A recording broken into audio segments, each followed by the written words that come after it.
वालेकुम सलाम। आज का हमारा टॉपिक है जो विटामिन के इंजेक्शन के ऊपर। इसका नाम है विटामिन AD3। ये हम जानवर को बेसिकली ना हड्डियों के प्रॉब्लम के लिए इस्तेमाल करते हैं। ये एक ताकत का इंजेक्शन है। आम हमारे जो डॉक्टर हजरात है वो इसका इस्तेमाल ज़्यादा करते हैं। हम जो इस्तेमाल करते हैं ना वो विटामिन में AD3 की बजाय MA कम का इस्तेमाल करते हैं। वो इससे ज़्यादा पावर वाला है, उसकी प्राइस भी ज़्यादा है, इसकी प्राइस कम है, इसलिए डॉक्टर हजरात इसका ज़्यादा इस्तेमाल कर देते हैं विटामिन के तौर पर। ये भी जानवर को पावर देता है। इसके अंदर दो खूबियाँ ऐसी हैं कि जो आम इंजेक्शन के अंदर नहीं मिलती आपको। वो क्या, बाद जानवर आपके ऐसे पैदा होंगे जो बहुत अच्छी क्वालिटी के होंगे बीतल जानवरों में, तो उनकी हड्डियाँ टेढ़ी होनी शुरू हो जाएंगी। कुछ जानवर ऐसे पैदा होते हैं उनकी पैदाइशी ही हड्डियाँ टेढ़ी होती हैं, आस्ता आस्ता वो ज़्यादा टेढ़ी होनी शुरू हो जाती हैं। कुछ जानवर ऐसे होते हैं जिनका वेट ज़्यादा होता है, जो ग्रोथ ज़्यादा करते हैं, उनकी हड्डी नरम होती है, तो उस वक्त वो टेढ़ी करने शुरू कर देते हैं। हमारे जो पुराने बुज़ुर्ग थे ना, आज जो वो ये कहते थे कि जिसकी हड्डी टेढ़ी होगी ना, ये ख़ास ब्रीड ही है, इस ब्रीड में जितने भी पैदा होंगे उसकी हड्डी टेढ़ी होगी। मैंने भी ये चेक किया कि अगर आपने टेढ़ी हड्डी वाला ब्रीडर छोड़ा है ना तो उसमें लाजम ये चक्कर आता है। लेकिन वजह ये होती है कि जितना जानवर अच्छा होता है वो उसी तेज़ी से ग्रोथ करता है, उसकी हड्डी नरम होती है, वो नरम होने की वजह से टेढ़ी हो जाती है। जब उसको कैल्शियम की कमी होती है फिर वो टेढ़ी होना शुरू हो जाती है।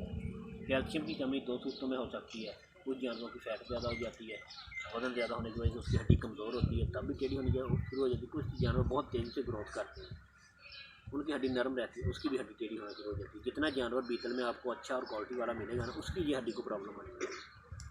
अब हड्डियों का प्रॉब्लम कितने जानवर में बनता है? तकरीबन 100 में से ना 20% जानवर की हड्डी का प्रॉब्लम बन रहा है, शानदार जानवर में। अगर आप इस इंजेक्शन का इस्तेमाल करना शुरू कर देते हैं तो ये प्रॉब्लम आपकी ख़त्म हो जाएगी, बिल्कुल ज़ीरो हो जाएगी। कुछ जानवरों को हम देते हैं ये इंजेक्शन 2 माह, कुछ को देते हैं हम 40 दिन, कुछ को देते हैं 10-15 दिन। वो जितना हड्डी टेढ़ी होगी ना उतना हम उसके लिए इंजेक्शन इस्तेमाल करेंगे। इसके अलावा जो कमर की हड्डी है, पहले जानवर की हड्डी सीधी थी, बिल्कुल एवन, बाद में आस्ता आस्ता वो हड्डी टेढ़ी होना शुरू होगी, कम आ जाता है, कम आ गया। ये इस वक्त प्रॉब्लम ज़्यादातर मैंने देखा है जब बकरियां बच्चा पैदा करने पे आती हैं। आप ऐसी बकरी को जानवर को क्रॉस करा देते हैं जिसकी एज कम होती है, ठीक होगा, उसकी ग्रोथ की एज होती है, उसका पेट भारी होने की वजह से उसके अंदर खम आ जाता है। और बाद जानवर ऐसे होते हैं कि उनका वैसे कुदरती तौर पे ही खम पैदा होता है, उनके वालदेन में ये AD3 की कमी मिलती है। इस इंजेक्शन का जो इस्तेमाल है, हम इसका इस्तेमाल करते हैं एक जानवर को 200 ml। ये 100 ml की भी कॉइल होती है और 50 की भी होती है। जब दो हम कॉइलें इस्तेमाल कर देंगे तो जिनकी आगे टांग वाली हड्डी टेढ़ी होगी वो तकरीबन 6 महीने के अंदर अंदर रिकवर करेगी। जब हड्डी टेढ़ी होती है तो बहुत तेज़ी से रिकवर होती है, बिल्कुल स्लो। 6 माह के बाद आपका ये प्रॉब्लम सिर्फ 4 से 5% रह जाएगा, बाकी मुकम्मल ख़त्म हो जाएगा। 4 से 5% भी उसका जानवर का वो इंसान अंदाज़ा लगा सकते हैं जिसका तजर्बा है। आम आदमी को पता नहीं चलेगा, उसके सामने जानवर बिल्कुल क्लियर नज़र आएगा, या आप खुद अंदाज़ा लगा सकते हैं। सर, बच्चों में इसकी क्या डोज़ है और बड़ों में क्या डोज़ है? जो बच्चे छोटे हैं, 3 माह तक जो बच्चे हैं या 6 माह तक के बच्चे हैं, उनमें इसकी कितनी डोज़ देनी चाहिए इसकी? सर, इसके ऊपर टेबल बना होता है। वैसे हम जो इस्तेमाल करते हैं ना, इसका 10 cc तक इस्तेमाल कर लेते हैं। ये तकरीबन 5 kg के ऊपर 1 cc 5 kg पर सीसी चलेंगे? पर cc चलेगा। डेली ये डोज़ यूज़ होगी? डेली डोज यूज़ होगी। हम 2 कॉइलें लगाएंगे जिससे ज़्यादा कम हो, जिसमें कम होगा उसको हम 1 कॉइल लगाएंगे। 1 कॉइल लगाएंगे। 1 कॉइल जो 100 ml की होगी, अगर 50-50 की फिर उसको भी 2 लगेगी, 200 ml के लिए 4 लगेंगे। और ये डेली एक टाइम होगा? डेली एक टाइम देंगे, एक टाइम होगा, ठीक होगा। और हड्डी जो उसकी टेढ़ी हुई है ना, वो ये कॉइल ख़त्म होने तक कवर नहीं होगी, लेकिन आस्ता आस्ता खुद ब खुद वो अपना बैलेंस करना शुरू कर देगी। तो उसको कवर होते कम से कम ही आपको 6 माह लगेंगे। 6 माह से पहले ये हमारे जो आदमी हज़रात हैं इनमें बड़ी प्रॉब्लम है। उनके बहुत सारे जानवर हैं जिनकी हड्डियाँ टेढ़ी हैं। ये टांगों की हड्डियाँ भी ज़्यादातर अगली टांगों की हड्डियाँ टेढ़ी होती हैं, कुछ की पिछली की भी हो जाती है। ये रीढ़ की हड्डी का मसला बन जाता है, तीनों चलते हैं, लेकिन ज़्यादा मसला जो अगली टांगों का है। और ये इंजेक्शन सब हड्डियों के लिए है? सब हड्डियों में जितनी भी जानवर की जितनी भी हड्डियाँ हैं इसके लिए ये पावर देता है। सर जी, जो आपने बताया बकरी की पीठ खम आ जाता है, जी, एक तो कैल्शियम की वजह से, कैल्शियम की वजह दूसरा डिलीवरी के बाद, से डिलीवरी से पहले डिलीवरी से पहले? जो जानवर ये वैसे ये हो गया कि आपके जानवर की पीठ में खम आया उसको 1 साल हो गया है, 1.5 साल हो गया, तो वो आपका अगर कहेंगे AD3 से ठीक हो जाए तो वो नहीं ठीक होगा। अच्छा, वजह क्या है कि वो उस जगह पे स्ट्रॉन्ग हो जाता है, मजबूत हो जाता है। इस खम वजह पक्का से हो गया उधर ही। हाँ, इस वजह से आप उसको पहले नरम करें, नरम करने के बाद फिर उसको आप करें। तो नरम करने के लिए आपकी बड़ी प्रैक्टिस चलेगी, कम से कम भी आपको 1 साल प्रैक्टिस करनी पड़ेगी। 6 माह आप जो उसकी मसाज करेंगे वो नरम होगा किसी भी अच्छे और गर्म ऑयल के साथ। फिर आप उसको इंजेक्शन देना शुरू करें, फिर वो हो सकता है कवर हो जाए। लेकिन जब आपका स्टार्ट का मसला है ना, 2-4 माह का, 5 माह का, 6 माह का, जब बच्चे की पैदाइश के वक्त का मसला है, तो आप उसको कवर कर सकते हैं। वैसे इसका इस्तेमाल जिस जगह आप एम कम का कर रहे हैं उसकी वजह से इस्तेमाल हो सकता है ताकत के लिए। अगर एम कम आपके पास में ठीक नहीं है तो आप ताकत के लिए भी इसका इस्तेमाल कर सकते हैं। लेकिन जो मैं इसका रिजल्ट देखा है ना हड्डियों के टेढ़े होने का, वो कहीं नहीं देखा। ज़्यादातर जो खम आता है ना ऊपर वाली हड्डी में, ठीक हो गया, रीढ़ की हड्डी में, वो आता है दुम्बों में, भेड़ के बच्चों में ज़्यादातर आता है। सही, हाँ जी, ऐसे करके। एक बकरी में विस्तारी देखा था, ये बाद बकरियों में भी हो जाता है, ये भी ठीक है। ये कैल्शियम की कमजोरी की वजह से होता है। ये कैल्शियम की जो मैंने बकरियों में देखा ना, उनको मिलता है विरासत में, माँ के पेट से, ये ऊपर वाली हड्डी का खम, ठीक है। कुछ जानवर ऐसे जिनका थोड़ा मिलता है, लेकिन जब वो प्रेगनेंसी में आती है ज़्यादा कर जाती है। क्योंकि लेकिन जो टांगों वाला ना, ये बाहर आके मामला ख़राब होता है, वेट की वजह से, जानवर के पेट वेट की वजह से भी ख़राब हो जाता है, ज़्यादा तेज़ी से बढ़ोतरी की वजह से भी ख़राब हो जाता है। तो कैल्शियम ज़्यादा वो यूज़ करते हैं इसलिए। इसलिए ये 100 ml और 200 ml तो 5 kg पे 1 ml। इसके साथ ही कोई साइड 5 इफेक्ट? kg में 1 ml साइड इफेक्ट इसका कोई नहीं बिल्कुल है, सिंपल है। कोई नहीं देता। ये लगाते थोड़ी सी जानवर को तकलीफ होती है, ये गाढ़ा इंजेक्शन होता है, ज़रा दर्द पैदा करता है सर, और कोई इसका साइड अगर कोई बकरी प्रेग्नेंट है जी और उसकी कमर में खम आ गया है तो उसको ये इंजेक्शन दे सकते हैं दे सकते हैं रूटीन के साथ। रूटीन के साथ। यानी कि जब हमने देखा उसको, हमने यानी कि विजिबल होनी चीज़ शुरू हो गई कि खम उसका ज़्यादा होता जा रहा है, हमें पता चल गया तो हम उसको स्टार्ट कर देंगे, चाहे वो 3रा महीना हो, 4था महीना हो या 5वां महीना हो। हाँ जी, इसको दे सकते उसमें कोई इसकी प्रेगनेंसी पे कोई फ़र्क नहीं पड़ेगा। हैं, कोई फर्क नहीं है। ठीक है। एक ताकत का इंजेक्शन है जो उसके बच्चों की भी ग्रोथ करेगा, उसकी हड्डियों को मजबूत करेगा और माँ की हड्डियों को भी मजबूत कर देगा। एक इससे अच्छा इंजेक्शन है जिसके ऊपर इंशाल्लाह कल हम बात करेंगे, जो प्रेगनेंसी में देना चाहिए। सर ਇਹਦੀ ਉਮਰ ਦਾ ਕੋਈ ਤਕਾਜ਼ਾ सर नहीं, उम्र का कोई तकाजा नहीं है इसमें।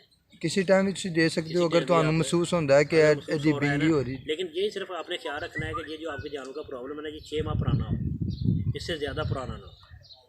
6 माह के अंदर अंदर ट्रीटमेंट करनी है। ट्रीटमेंट कर दें। बाद बात आप ऐसा जानवर खरीद लेते हैं जिसकी एज है 2 साल, लेकिन उसकी अगली टांडें टेढ़ी हैं, तो अब अगर आप उसके ऊपर करेंगे ना तो हो सकता है आपको उसके ऊपर सिर्फ 50% ही रिजल्ट मिले, 100% रिजल्ट ना मिले। ना में अगर उसी जानवर को 6 माह के अंदर अंदर यूज़ करना शुरू कर दिया तो ये आपका काम नहीं होगा। हमारे बीतल में ये ज़्यादा प्रॉब्लम आ रहा है, नंबर बीतल में ना, इनकी ग्रोथ बड़ी तेज़ी से होती है, इसकी वजह से इसकी हड्डियाँ नरम होती है। जब इसका वेट ज़्यादा होता है तो ये थोड़ी हड्डियाँ अपने टेढ़ी करनी शुरू कर देता है। जो हैवी वेट वाले बकरे खरीदते हैं उनका सबसे मेन पॉइंट ये होता है कि इनके चारों पाँव जो है ना वो बैलेंस हो, उनको कोई प्रॉब्लम ना हो कि जितना मर्जी भी हम वेट इसके ऊपर लोड कर दें ना तो उसको प्रॉब्लम ना हो। जो भराई वाले बकरे होते हैं, जो खास बड़ाई तौर वाले पे बकरे होते हैं जो मुकाबले वगैरह के लिए लेके जाते हैं या वैसे भराई के लिए भराई करते हैं, जी जिस तरह हमारे जानवर था, हमने हैवी जैसे वेट करके चूल्हा बेचने बांधे, वाले जो है। जी एक सवाल इसमें आप क्या इसको 40 दिन होते हैं माता जी, ये मुसलसल लगाते रहे, मुसलसल हर हर रोज़ रोज़ इसको डोज दें, हर रोज़ दो 40 दिन 40 दिन तक भी आप देख सकते हैं कि 60 दिन तक भी आप देख सकते हैं। बस उसके दो- बाद फिर नहीं। फिर नहीं 2 कॉइल ख़त्म करने हैं इसके। 100 ml 200 ml आपने लगाना है, उसको ज़्यादा प्रॉब्लम है, जिसको कम प्रॉब्लम है उसको 100 ml लगाना है। वो आप 1 कॉइल में ले लें या 5 कॉइल में ले लें। जब वो ठीक हो गया बस वो ठीक होगा आपका 6 माह के अंदर। इंजेक्शन आपने आज ख़त्म किया ना, इसके बाद भी 5 से 6 माह लगेंगे उसको मुकम्मल क्लियर होते हैं। ये हड्डी का मामला होता है, ये नहीं इधर इंजेक्शन चढ़ा तो ठीक हो गया। ठीक हो गया सर। हड्डी जो है ना जब तक तो ग्रोथ करती है ना उस वक्त तक ही टेढ़ी होती है। जब ये स्ट्रॉन्ग हो जाती है तो उस जगह पे रुक जाती है, फिर टेढ़ी नहीं होती। अगर उसी ग्रोथ के दौरान ही आपने लगा दिया ना, उसको इंजेक्शन इस्तेमाल करा दिया, तो वो आस्ता आस्ता खुद को बैलेंस करना शुरू कर दी, ज़्यादा टेढ़ी नहीं होगी, अपने आप को सीधा करना शुरू कर दी। मतलब सर जैसे वो जोड़ पक्का हो जाता तो फिर वो जब आपकी जानवर का आपको पता नहीं कि ये जानवर हमारा ग्रोथ नहीं कर सकता, अब इसकी हड्डियाँ जो है यही रहेंगी, इससे आगे नहीं बढ़ेंगी, तो फिर उसमें मुश्किल हो जाता है। मुश्किल नहीं बल्कि नामुमकिन हो जाएगा। नामुमकिन। एक अमृतसरी ये और चीज़ नाभि है। की ग्रोथ। हाँ, उसमें ये चीज़ है कि अगर आप उसको डोज देते हैं ना वक्फे वक्फे से प्रेगनेंसी के दौरान या ब्रीडर है, ब्रीडर के दौरान ब्रीडिंग के दौरान, तो उसमें उसके बच्चों में ये प्रॉब्लम नहीं चलेगी। नहीं चलेगी। वो खुद, हाँ वो खुद प्रॉब्लम में बेशक होगा, लेकिन बच्चों में वो प्रॉब्लम नहीं आने देगा। तो जिस चीज़ की बाप के पास या माँ के पास कमी है, वो लाजम बच्चों में भी कन्वर्ट होंगे। अगर आप उस कमी को पूरा करते रहे वक्त वक्त से, तो ये कमी नहीं रहेगी, जानवर आपका फिट हो जाएगा। हम लोग को भी 40 दिन लगा देना चाहिए क्या? नहीं, इसलिए जो आपको वैसे प्रेक्सड के तौर पे लगाना चाहिए, जहाँ आप अपने जानवर की इम्यूनिटी बनाने के लिए लगाना चाहिए ब्रीडिंग के दौरान, ठीक होगा, या हमल के दौरान, तो वो मैं आपको कल इंजेक्शन बताऊंगा, ठीक होगा, वो इससे अच्छा है, ठीक होगा। जो जानवर आपका ब्रीडिंग में नहीं है और प्रेगनेंसी में नहीं है, उसको अगर कोई प्रॉब्लम आ रहा है, उसमें आप इसका रिजल्ट ले सकते हैं, बड़ा शानदार रिजल्ट मिलेगा इसका। आज तक ये फार्मूला किसी ने नहीं बताया कि जो हड्डी टेढ़ी हो जाए वो सीधी कैसे करनी है, आप चेक कर सकते हैं। और जो बताता है, शायद अगर किसी ने भी बताया हो, ठीक हो गया, किसी को मशवरा दिया यार ये कर ले, लेकिन उसने इसका बेसिक नहीं बताया कि यार ये आप इस्तेमाल भी कर लोगे तो 6 माह तक क्लियर नहीं होगा, 6 माह के बाद ही क्लियर होगा, क्योंकि कंप्लीट प्रोसीजर नहीं आया कभी भी इसका ना। हाँ, ये नहीं हुआ। तो उसमें हमारे जो है ना औने पौने दामों जानवर बिक जाती है। सही। इसलिए हम कहते हैं कि एक बीमारी है, चाहे किसी खास ब्रीड में, ये नहीं ठीक होगा। सही। ये चीज़। और किसी का कोई सवाल? सभी ग्रोथ 40 माह लगे ना। हाँ, जानवर की हड्डियों की ग्रोथ की 40 माह तक है, जब तक वो 8 दांत नहीं होता। 8 दांत जानवर के दूध के दांत होते हैं, उस वक्त तक जानवर आपका बढ़ेगा, अपनी हड्डियों को मोटा भी करेगा, अपने पेट और बॉडी को भी खोलेगा, और अपने हाइट को भी में भी इजाफा करेगा, ठीक होगा। हमारे इधर पाकिस्तान की सरजमीन में क्यों हम ज़्यादातर जो बकरी का ना मैंने देखी है वो पंजाब के एरिए में है, ठीक है, और ज़्यादा जो ब्रीडें मैंने देखी है वो सिंध के एरिए में है, ठीक है। तादाद के लिहाज से बकरी ज़्यादा पंजाब के एरिए में, ब्रीडों के लिहाज से सिंध के एरिए में। तो पंजाब में की जो सरजमीन है ये बीतल की है, सूटेबल है बीतल के लिए। बीतल के एरिया। मैंने ना बड़े साहिवाल से ना नागरा प्रिंट के जानवर लेके आया और रखे अपने पास, लेकिन जब वो फैसलाबाद में आते थे, लैलपुर में आते थे, कुदरती तौर पर उनमें ब्लैक करना शुरू हो जाता था। अच्छा जी, ठीक होगा। इधर भी हम नागरों के ऊपर और अमृतसरी के ऊपर काम कर रहे हैं, ठीक होगा। जब इधर मैंने देखा कि इधर कुदरती तौर पे उनके अंदर ना ये जो टैगर प्रिंट का कोई ना कोई दाग आ जाएगा, शेरे प्रिंट का, ठीक है। इससे मैंने अंदाज़ा लगाया कि जो एरिया या ज़िला वाइज का पानी का फ़र्क है ना, वो जानवर लाजम सेलेक्ट करता है। यस। अब ये लाला मूसा है, यहाँ पे शेरे प्रिंट का कोई ना कोई साइन आ जाता है, उसमें कोई ना कुछ ना कुछ आ जाता है, निशानी आ जाएगी। आ जाएगी बीतल के अंदर भी। हाँ, बीतल के अंदर भी आपने देखा होगा, ये ब्रीडर भी बीतल है, माँ भी बीतल है, लेकिन एक आधा निशान भी लगा आपको टैगर वाला। सही। ये चीज़ है। उधर मैंने ये चेक किया कि उधर आपको ना अमृतसरी जानवर का जो प्रिंट है ना, जिसको हम लैलपुरी भी कहते हैं, फैसलाबाद भी कहते हैं, कि वो ब्लैक कलर में कुदरती तौर पर कन्वर्ट होना शुरू हो जाएगा, ठीक है। इसमें बाद ऐसी चीज़ें और खुराकें होती हैं जो जानवर का कलर में आ जाती हैं, कि उधर हमारे जो है वो फलाद की वाफर मकदार मिलती है जानवर को टिक्कर की शक्ल में, इसलिए वो अपने आप को ब्लैक की सूरत में ले जाता है। हाँ, फलाद वो जो फलाद से जो मैंने अपने इलाके में तजर्बा किया आयरन का, ठीक है। इधर भी कोई ऐसा ही फंक्शन होगा, हो सकता है कि 2-3 साल में इसका भी कोई रिजल्ट निकाल ले, जब इधर क्या है क्यों होता है। सही बात है। ये चीज़ है। ये जी गोटलैंड फार्म जी, ये हमारी 4थी क्लास थी जी, तो बहुत बहुत शुक्रिया डॉक्टर साहब का। और ये हमारी गोटलैंड फार्म की टीम है जी, ये इधर वर्किंग कर रहे हैं सारे लड़के, ट्रेनिंग ले रहे हैं सारे, ट्रेनिंग ले रहे हैं जी। हमारे रिजवान हीरा जी, शुक्रिया सर, डॉक्टर साहब बहुत शुक्रिया सर। शुक्रिया सर जी। अस्सलाम वालेकुम जी। वालेकुम अस्सलाम।